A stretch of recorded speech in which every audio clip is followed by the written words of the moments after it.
आत चरावे, चाले गेले विसरून जावे, पुढे पुढे चालावे, जीवन गाणे गात चरावे, जीवन गाणे गात चरावे.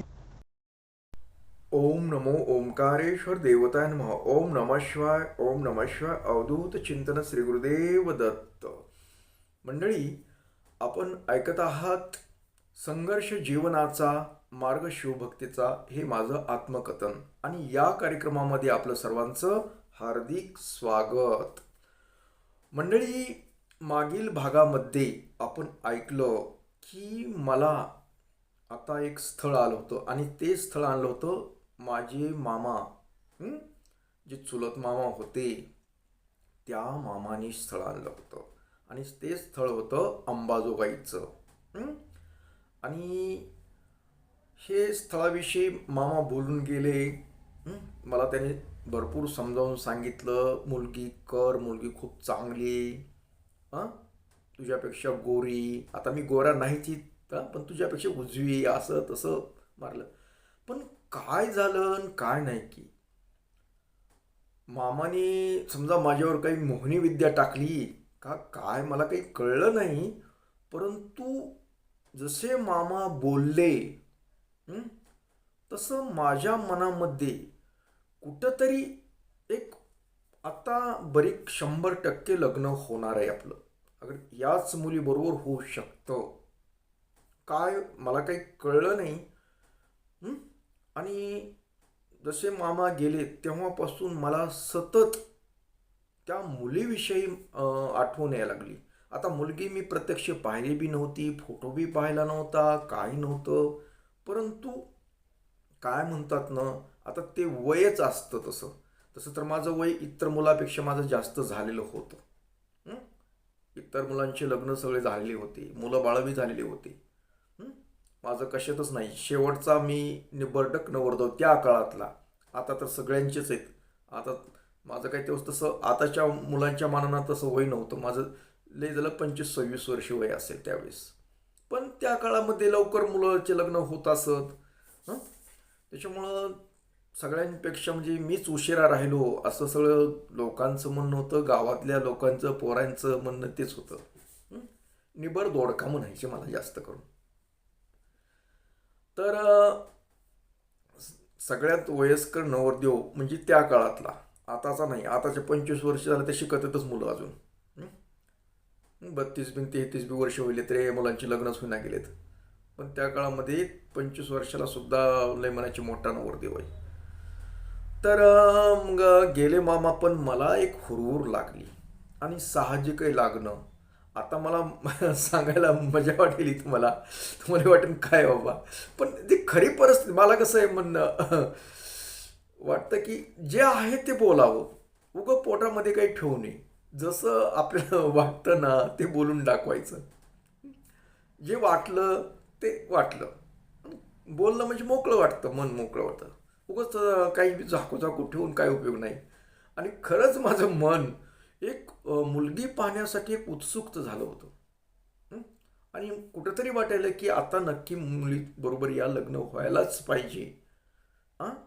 आणि मी तो समजा 2-4 दिवसाचा काहीतरी गॅप सांगितला होता वाटतं त्यांनी.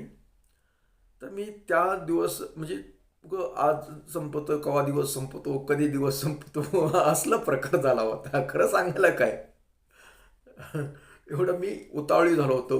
उतावळा नवरा गुडघ्याला भासून तसातला प्रकार होता. हं? आणि माझा एक मित्र म्हणजे माझ्यापेक्षा लहान होता, पैगंबर नावाचा मुस्लिम मित्र, म्हणजे पण चांगला, म्हणजे जवळचा, त्या काळातला अत्यंत जवळचा. हं? जसं तानाजी होता, तानाजी सध्या गायबच होता, तो तिकडे गेला होता, त्याच्यामुळं तानाजीचा काही प्रसंग येत नव्हता. पण हा एक मित्र माझा मुस्लिम होता. परंतु मुस्लिम का असल्यानंतर मला काही त्याचं काही वाटत नाही, जातीभेद वगैरे काही मी हा प्रकार करत नाही, त्याच्यामुळं तो एक जवळचा होता. बाकीचे मित्र होते ते शिकण्यावर अगर काही कामाने बाहेरच होते सगळी. हं? पण हा एक जवळचा मित्र होता माझ्या जवळचा. मग ही गोष्ट मी पैगंबरला बोललो की अरे मला एक स्थळ आलंय असं तसं. हं? मग मग आपल्याला जायचं आहे वगैरे. म्हटलं हो जाऊ ना, कधी बी जाऊ. आता हे स्थळ आलं म्हणजे कसं, आता ती मुलीच्याकडून येणार होती, म्हणजे मुलींचे कुणीतरी नातलग येणार असं सांगितलं होतं. मग त्या दिवसाची वाट बघत बसलो.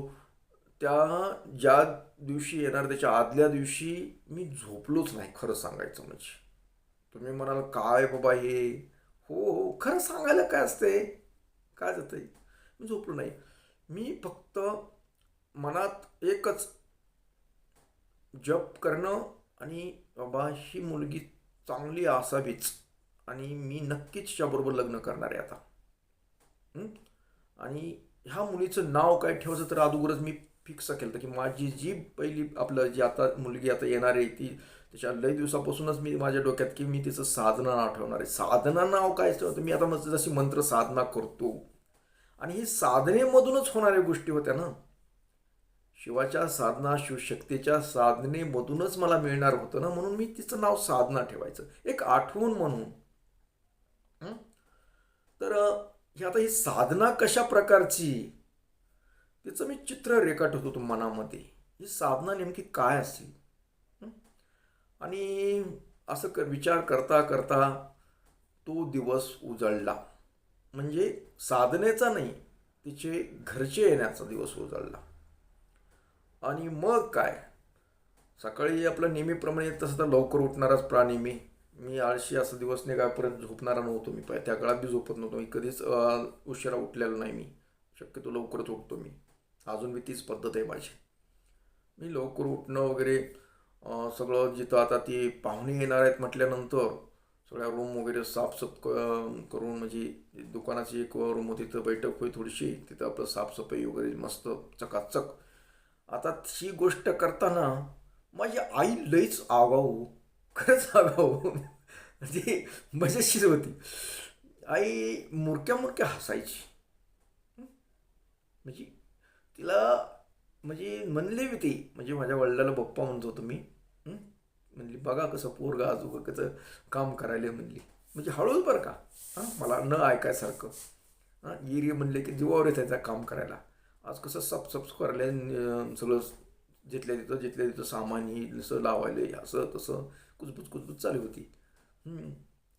म्हणजे आईनं हा माझा कार्यक्रम ओळखीला की आज पोरग खुश दिसायले.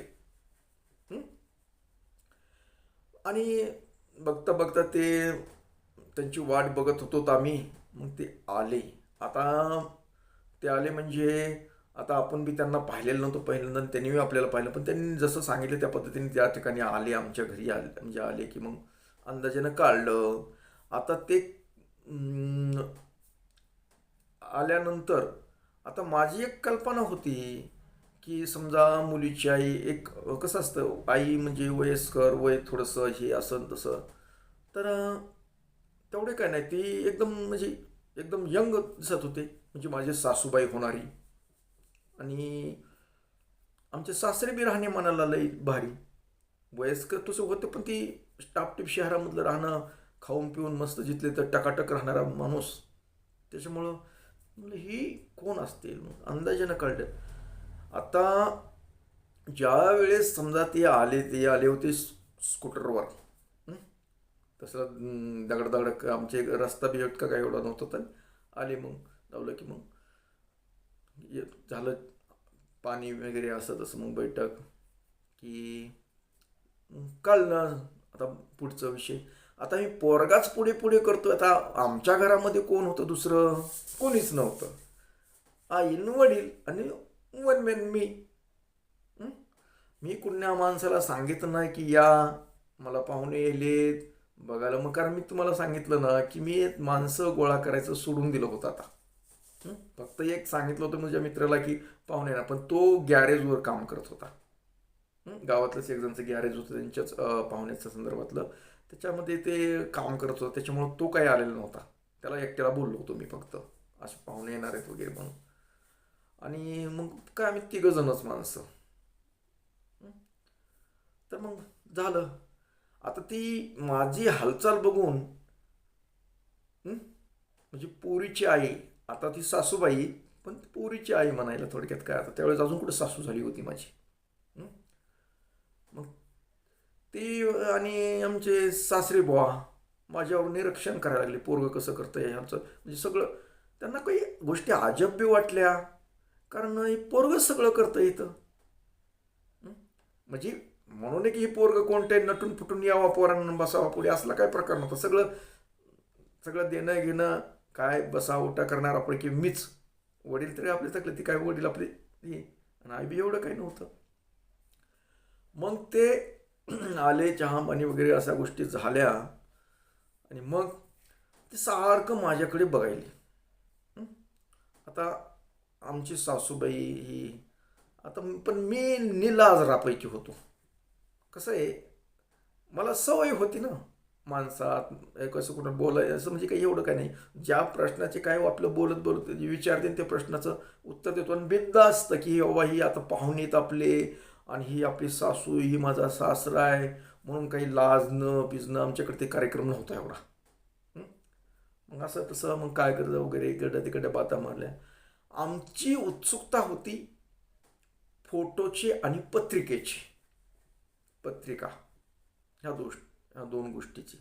कारण फोटो कसा आहे आणि पत्रिका ही महत्त्वाच्या होते ना माझ्यासाठी.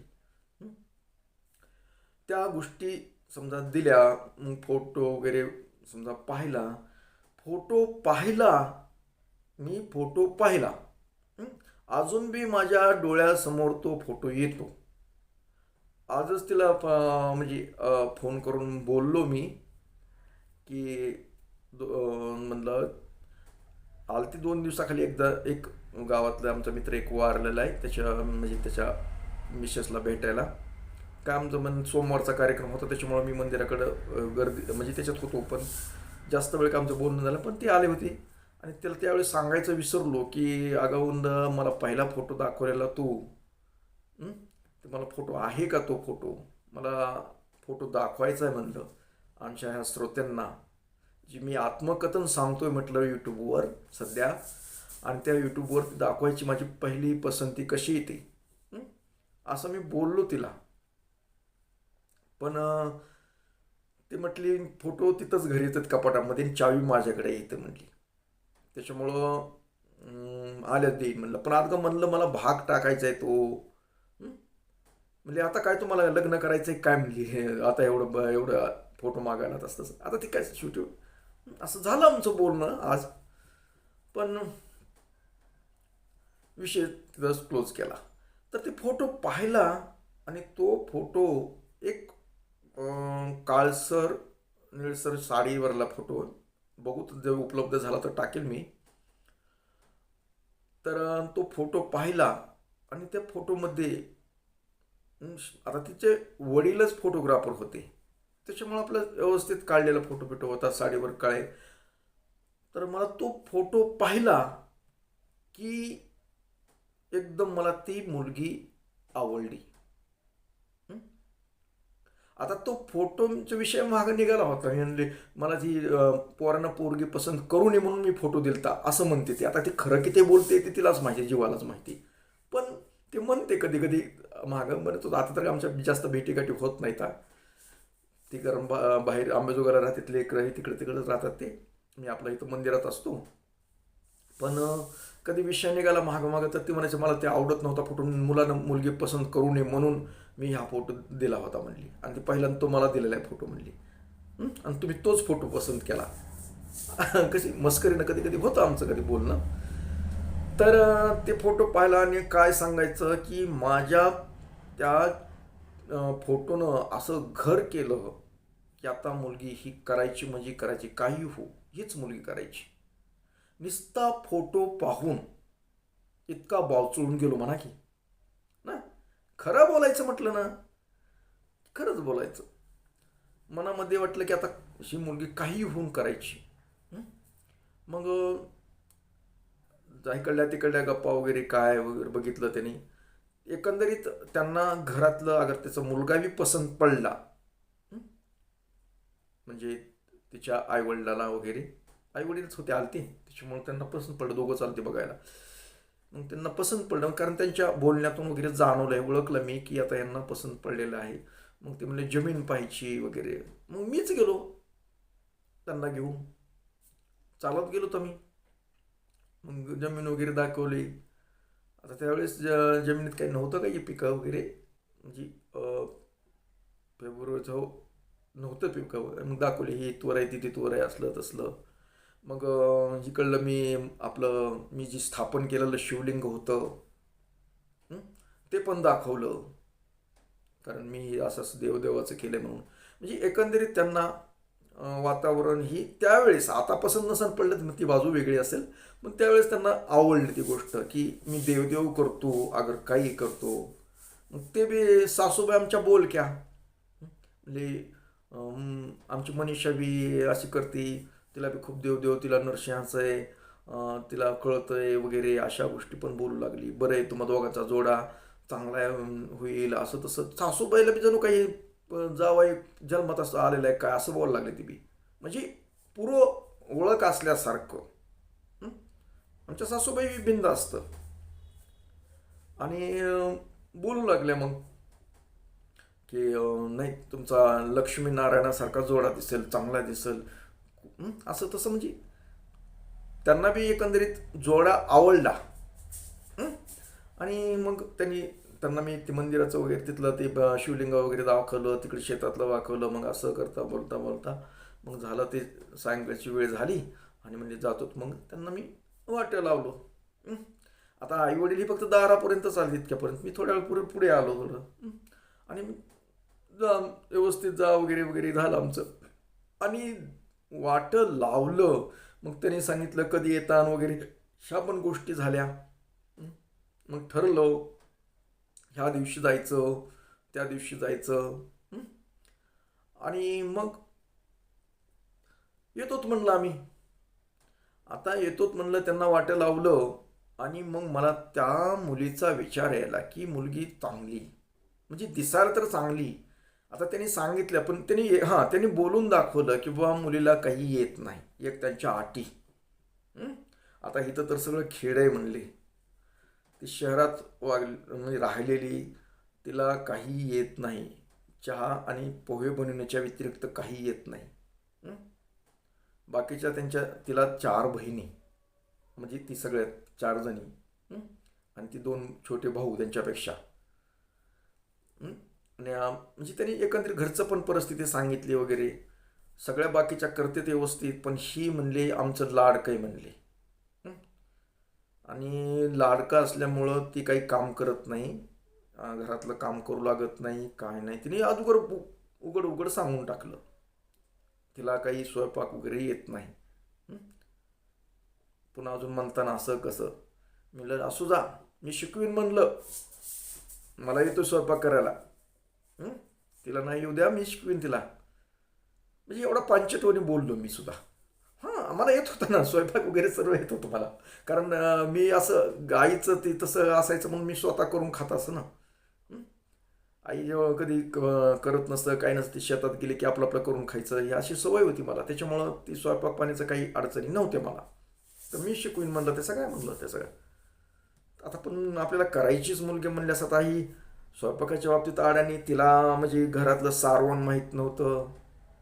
ह्या म्हणजे खेड्यातलं सहसा काही जास्त माहीत नव्हतं, काय वगैरे असतं.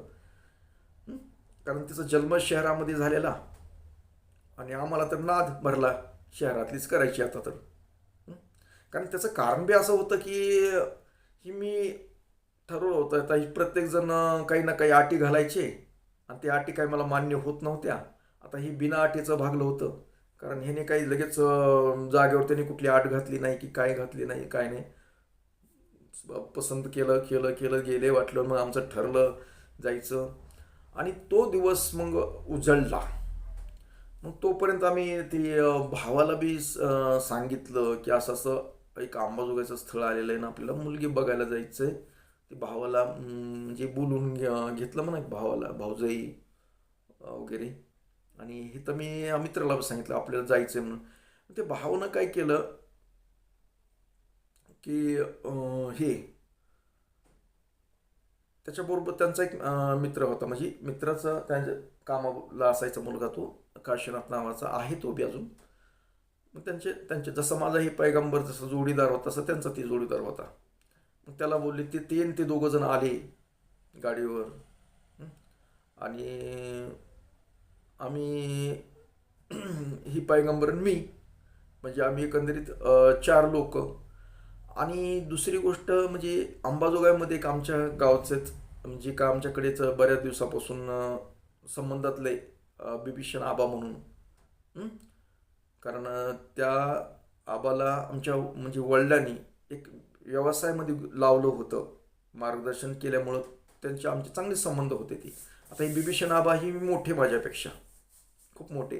त्यांचं लग्न वगैरे झालेलं होतं, ते मोठे होते, एकाच्या मित्राच्या ह्याच्यात मोडत नव्हते. पण ती वडिलाचं ते चलत होतं, वडिलाचं आमचं बी चलत होतं, म्हणजे बोलणं चालणं. त्याच्यामुळे ते कधी बी आले तरी आपल्या घरी येत असत. अंबाजोगाईला ते राहत होते, एक आडत दुकानावर काम करत होते अकाउंटचं. तर त्यांना त्यांना घेऊन जायचं सांगितलं तिथून. हं? पण त्याच्या अगोदर काय झालं, इकडं मुलगी बघून गेले. हं? की त्यांना म्हणजे आबाला मी निरोप पण सांगितला, तिथून तुम्ही तिथं या. इकडून मी, पैगंबर, भाऊ आणि ते भावाचा मित्र, आम्ही असे 4 जण गेलोत. हं? 4 जण. पण आमचा वाटाने विचार झाला, म्हणजे की जर मुलगी समोर, मला तर माझ्या तर मनात ठरवलंच होतं मी, की आता मुलगी काही असो म्हणलं, मुलगी हीच करायची, मुलगी करायची म्हणजे करायची. हं? मग त्या बेतानं आम्ही निघालो आणि वाट्यानं चर्चा बी झाली आमची बरोबर. ते पैगंबरला म्हणलं एक मुलगी जर चांगली असली तर लगेच हे करायचं, म्हणजे आपलं जमून टाकायचं. हं? असं ठरलं आमचं. आणि तिकडून जे अकोल्याचे जे मामा होते, चुलत मामा, ते तिकडून आलेले होते. असे ते हे आम्ही 4 आणि आम्ही म्हणजे 6 जण झालोत म्हणा की आम्ही. आणि सगळ्यांचा बेत असा ठरला होता की जर मुलगी सगळं मी जर म्हटलं की ती लगेच कार्यक्रम उरकायचा. ह्या बेतानं आम्ही तयारीनं गेलो होतो. आणि गेल्यानंतर मग चहा पाणी इकडं तिकडं वगैरे झालं. मग काय झालं, फोटोत दाखवलेली, आता एक मजेशीर गोष्ट सांगायची म्हणजे, फोटोत जी दाखवली होती मुलगी, हं? जी फोटो, मला ती प्रत्यक्ष ज्यावेळेस ती मुलगी पाहिली मी, म्हणजे आताची आमची झालेली बायको साधना, हं? ती तिथं साडीमध्ये, तिनं आता तिथल्या साडीत घातलेल्या, आता तिच्या शेजारीच्या कुणाची साडी वगैरे घातली, मस्त नटून फिटून आली, ही बसवलं पुढे वगैरे, नाव बिव सगळं विचारपूस. आता इथं नाही मी शहाणपणा केला काही, कारण इथं चला मी अगोदरच पसंत केल्यामुळे काय विचारायची गरज नव्हती ना. बाकीच्याच विचारणारे वगैरे सगळं झालं. मी आपलं बघितले, कारण मी फोटोत बघितल्याबरोबर त्यावेळेसच मला पसंत पडली होती.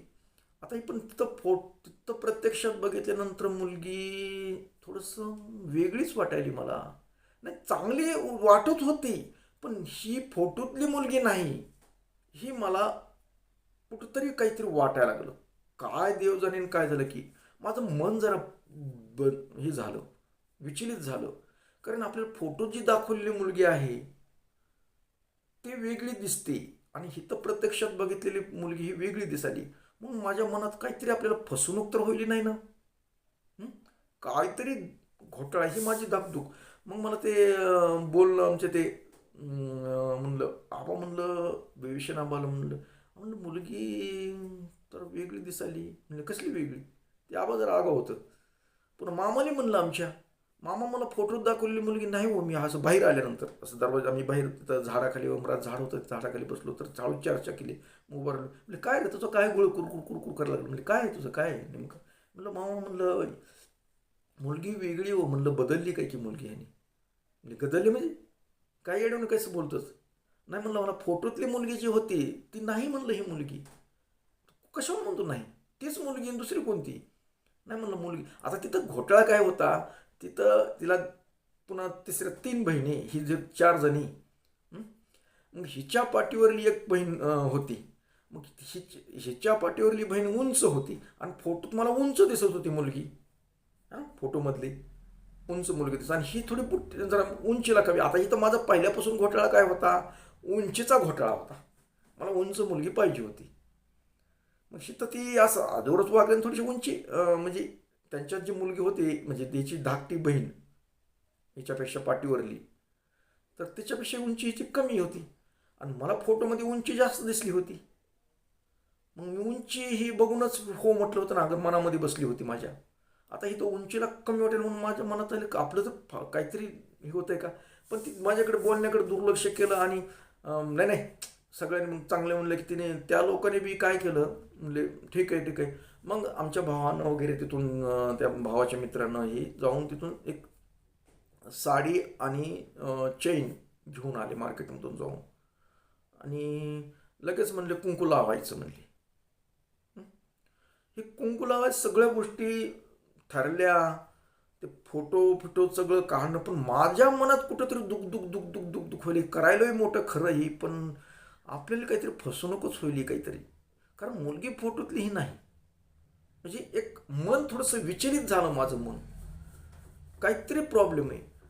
मग ती माझं जरा मनस्थिती बघून, माझी मनस्थिती बघून ते काय केलं, मामा म्हणले काय तुझं काय काय म्हणलं नाही मामा काही म्हणा तुम्ही, मुलगी मला बदलली म्हणलं. हे काय कसं येड्यास का काय म्हणले, मुली कुठं बदलीत असतात का काय, हां मुलगी बदलून काय. अरे म्हणलं एवढी गोरी गुमटी म्हणलं, ती दुसरी जी आहे ती मुलगी कोण नाही म्हणलं, ती तिची बहीण आहे म्हणले. मग ती तर मग फोटो ती तर नव्हती. अरे नाही रे बाबा ती काळी पोरगी म्हणले. आणि ती तिची बहीण नीट बघितली नव्हती. ती फक्त उंच एक मुलगी पंजाबी ड्रेसवर गेलेली बघितली त्या दरवाज्यातून एक असं. तीच म्हणलं हीच असावी म्हणलं. पण ती काळी होती, म्हणजे काळीच आहे ती मेवणी माझी. ही गोरी या, मग इतर सगळ्या गोरे आहेत, फक्त ही एक हिच्या पाठीवरली ती काळी जरा, म्हणजे एवढी काळी नाही पण काळी सावळी आणि उंचीला आहे फक्त. मग मी म्हणलं ती मुलगी म्हणलं, मग ती पंजाबी ड्रेसवर मग तिचं थोबाड कुठं बघितलंय मी, मेहुणीचं तोंड काय बघितलं नव्हतं, पण मी उंची असं पाठीमारून बघितलं पण उंची दिसली हिच्यापेक्षा. म्हणलं ती मुलगी असं म्हणली. अरे ती लहान आहे रे तिच्यापेक्षा, ती लहान बारकी बहीण आहे तिची. नाही म्हणलं तिचाच फोटो तर नसावा. अरे तू काय फोटोचं, तू प्रत्यक्ष आता मुलगी बघितली नाहीस का, बघितली. अरे मग ही चांगली मुलगी हीच आहे. नाही मामा काहीतरी घोटाळाच आहे म्हणले. काय नाही घोटाळा नाही काय नाही, तू बस म्हणले शांत. आणि म्हणले फोडा आता ही कुंकू लावा, फोडा सोपारी असं तसं ह्या तेव्हा. मग त्याच्या गोळात मग ते काय द्यायचं म्हणजे हुंडा फिंड्याचा. आता मला इकडं लाख रुपये देणारे, नोकरी लावून देणारे, पण हे तर हुंड्याचं. मला तर अगोदर मनात ठरवलेलं होतं की मला हुंडा वगैरे काही घ्यायचं नाही. म्हणजे असं अगोदर मी पहिल्यापासूनच माझ्या डोक्यात हुंडा वगैरे काही घ्यायचं नाही. कारण काय हुंडा ही काही आपल्या जन्माला पुरत नाही, ही माझ्या डोक्यामध्ये फिट बसलेलं आहे. एक सामाजिक कार्यकर्ता ह्या विषयावरून बोलत होतो. हुंडा घेणं ही चांगली नाही गोष्ट, अशाच बाता मारणारापैकी मी. म्हणून माझं मनात नव्हतं हुंड्याचं. तर हुंडा काहीच नाही म्हणलं तुमचं तुम्ही ठरवा म्हणलं, हुंड्याचं काही नाही. मुलगी पसंत असल्यास मला काही हुंड्याहून करत नाही. आता इकडं मग लाख रुपये द्यायला तयार होती, पण ती मुलगी डावी होती ना तिथं. इथं मुलगी पसंत होती मला, त्याच्यामुळे हुंड्याचा काही संबंध येत नव्हता इथं. पण म्हटलं बोला, मग नाही होय नाही होय चाललं. कुणी ते म्हणले आम्ही नारळ कुठं काही 5,000 का काहीतरी असं काहीतरी. मी नव्हतं तिकडे लक्षच नव्हतं माझं, पण ती चर्चा चालत होती त्यांची. मग मी म्हणलं जाऊ द्या हुंड्याचं काही नसू द्या असं म्हणलं की तिच्या आईबापाच्या डोक्यात आलं. आता ती खरी त्यांच्या मनाला माहिती, परंतु तिथं असं लक्षात आलं की ज्या ती मुलगा हुंडा मागत नाही काय मागते, काहीतरी मुलामध्ये दोष आहे, अगर काहीतरी भानगड आहे. हे असं कसं काय करू शकतोय म्हणून म्हणजे त्यांना संशय आला माझा. आणि कशाचं काही, पण ती नाही वय करून ते आम्ही ठरलं लग्न. ते मी त्या लग्नाच्या संदर्भात काही बोललो नाही तिथं. म्हणजे काय ठरवायचं, ते बाकीचे मोठे माणसं होते, म्हणजे भाऊ मोठा ते दुसरे होते, त्याच्यामुळे मी काय त्याच्यात मध्यस्थी जास्त केली नाही. पण ते लग्न वगैरे ठरवलं. मग त्याच्यामध्ये ते एक अंगठी, एक 5 ग्रामची अंगठी आणि काहीतरी नाही वय करून एक 15,000 रुपये हुंडा.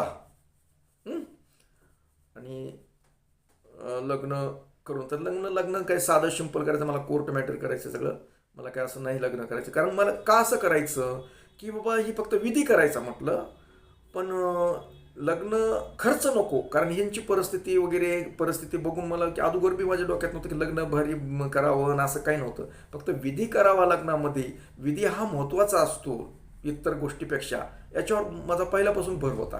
म्हणून मी म्हणलं तसं काही नाही करायचं, आपण साधं असंच करायचं आहे, तसं करायचं आहे. मग त्यांना संशय, ही मुलगा असं येड आहे का काय म्हणले, ह्याला असं का म्हणतं हे असं.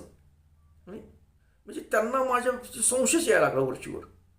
आता ही माझे सामाजिक कार्य असल्यामुळं मी असे हुंडा नको, मोठा खर्च नको, ही मी गोष्ट बोलत राहिलो ना.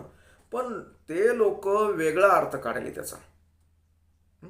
हे तर ते जरा थोडंसं घोटाळा व्हायला लागला. पण शेवटी नाही करून ते जमलं. मग ते 15,000 वगैरे ठरलं, 5 ग्रामची अंगठी ठरली, ड्रेस वगैरे करून द्यायचा, हे अशा गोष्टी ठरल्या आमच्या. आणि मग आम्हाला ते वाटेल लावलं आणि मग आम्ही आलो. पण मग थोडे समाधानकारक जमलंही, समाधानकारक तसं काही नाही, मुलगी करायची. मग आता ती मुलगी पुढे ठरलं, त्या काळात काही फोन वगैरे काही प्रकार नव्हते, हे तुम्हाला बऱ्याच व्हिडिओमध्ये सांगितलं. मग ती मुलगी पाहिल्यापासून अगर झाल्यापासून आता जी आता जी साधना नावाची जी आता मी ठेवलेलं नाव आहे, त्याचं मूळ नाव आहे आईवडिलाचं मनीषा, आणि मी ठेवलेलं आहे साधना. मग ती बी जरा आधुनिक ह्याच्यातलीच होती, कारण ती आमची सेटिंगच तशी होती ना. मी आधुनिक, ती आधुनिक, ती देवदेवातले, मी देवदेव. आता आमचे देवदेव थोडे वेगळे येतं. मग समजा आम्ही गेलो, ते वाटलं आले, ती बी पांचटवणी बोलली त्यावेळेस बी. आता लोक म्हणतात ती पांचटवणी बोलतात म्हणून. मग ते बोलली, झालं. मग तिला बी कुठेतरी वाटायलं की म्हणजे ती बी खुश होती, ती खुश नव्हती असंच नव्हतं. ते बी वाटलं आली आम्हाला तिकडं बाहेर रस्त्यापर्यंत. झालात आम्ही आमचा आलात संध्याकाळी खुश होऊन, आणि फोटो वगैरे काढले, सगळं झालं. त्या काळात आता फोटोवाल्याला काही लांब आणायचं नव्हतं, गावातलं घरातलाच फोटोग्राफर होता. झालं. तर मग आता पुढील भागामध्ये काय काय झालं, लग्न कसं झालं, ते काय झालं, याविषयी आपण ऐकणार आहोत. मग कसं पुढे पुढे बऱ्याच गोष्टी आपल्याला अजून सांगायच्या, पण आज हा भाग मोठा होतोय म्हणून हा भाग इथेच थांबवायचा आणि पुढील भागामध्ये काही गोष्टी ऐकायच्या. तर तोपर्यंत मंडळी, ओम नमः शिवाय, जय हिंद, जय भारत. सुखी राहा आणि समाधानी राहा आणि ऐकत राहा माझं आत्मकथन, संघर्ष जीवनाचा मार्ग शिवभक्तीचा.